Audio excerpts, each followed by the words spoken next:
Well, howdy there, Internet people. It's Bo again. So, today we're going to talk about whether or not the Russian army is a Potemkin Village. It's an interesting concept, and I love that it's being described that way, but I don't think it's accurate. And I think it may lead to something bad, so we're going to talk about it. If you're not familiar with the idea of a Potemkin Village, it comes from a story. There was this guy named Potemkin. And he was, well, let's just say friends with Catherine the Great. And he was tasked with improving this region that she had just acquired. Well, she comes to visit, see how things are going. And he puts her on a barge and they float down the river. And she sees all these new settlements along the riverbank. And there's fires going and people moving around, and it makes her feel better. But the reality is none of those villages were real. It was just a facade. His men built these fake villages, and as soon as the barge passed, well, they would pick them up and move them down the river and rebuild them again before she got there. So it looked a lot more impressive than it really was. That's the story. That's where the term comes from. I would point out that historically speaking, this almost certainly didn't happen.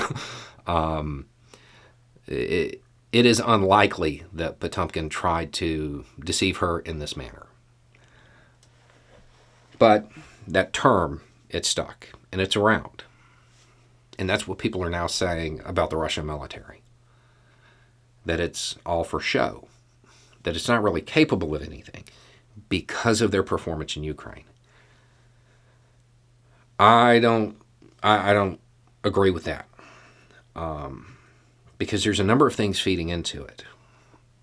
One is their poor performance, but their poor performance it's exaggerated, because while Russia was overestimated, Ukraine was underestimated. I'm on video saying that I don't think it's a foregone conclusion that they just roll over. Okay? I openly had doubts about that estimate. I didn't expect them to do this. I didn't expect them to perform as well as they did. So those people who just assumed they would roll over, well, they had a lower opinion.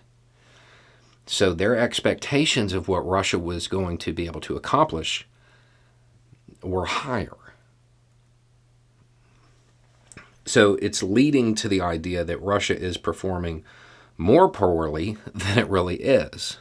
Now, don't get me wrong, Russia is performing poorly.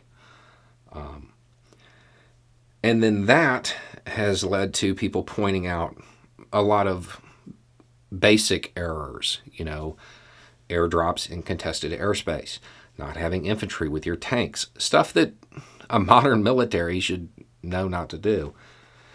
But one of the big things that people are pointing to is the lack of guided munitions. Russia's not using smart bombs. They're using old school stuff. And that's putting their planes at risk because they have to come in low enough to be in range of a U.S.-made Stinger. And that has happened a lot. And because of that, people are assuming that Russia doesn't have those munitions. I don't know that that's a good assumption. It seems more likely to me that they have the equipment we know that they were capable of producing, but they're not using it right now. Not out of some, 4D chess method, but because they're worried about a NATO counterattack. And they want to save that stuff for NATO if they have to fight it. So I don't know that that's a good indication of the state of the Russian military. But then you still have to explain why they are doing as badly as they're doing. Because even though the appearance is exaggerated because of the different performances, they're still doing really, really badly. So why? I have two possible answers. This is gut, to be clear. I think it's Putin's fault, primarily. I think it's Putin's fault. He failed them. He let them down.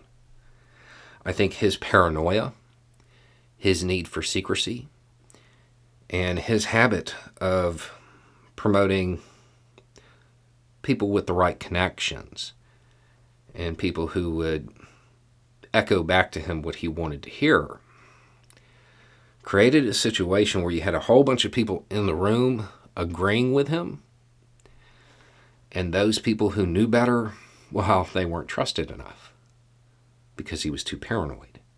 So they weren't in the meeting when the plans were devised. Those people who could have said, hey, that's a really bad idea. People stopped doing that during World War II because it always goes badly. They weren't in the room. So that explains why at the very beginning it went so poorly, and then it just snowballed. Each mistake compounded the next. And you have that. That, to me, is probably the primary reason we're seeing what we're seeing. Another thing is just good old-fashioned Russian corruption. Every military has corruption. Okay? Every military on the planet has corruption of some kind.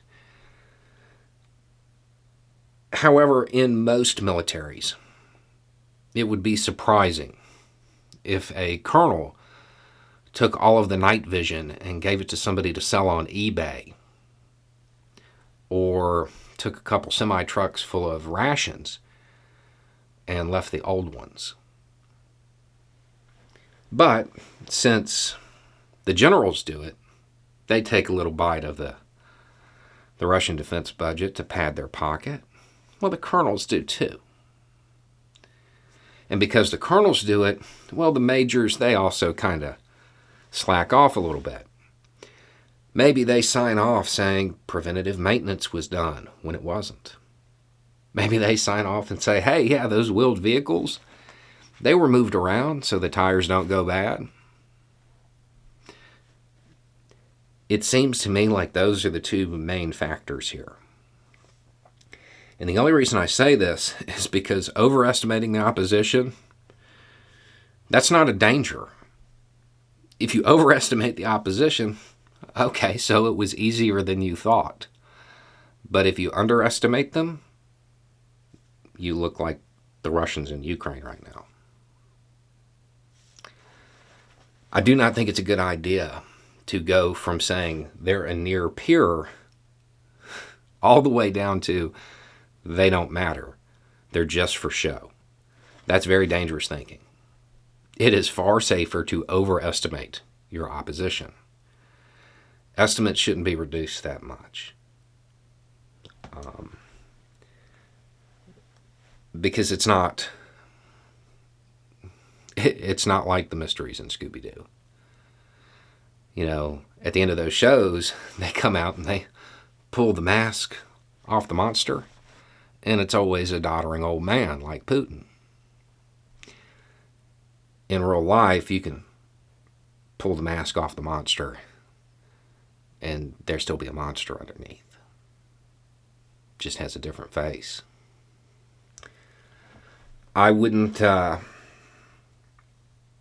classify the Russian military as worthless just yet. I think that would be a grave error. Anyway, it's just a thought. Y'all have a good day.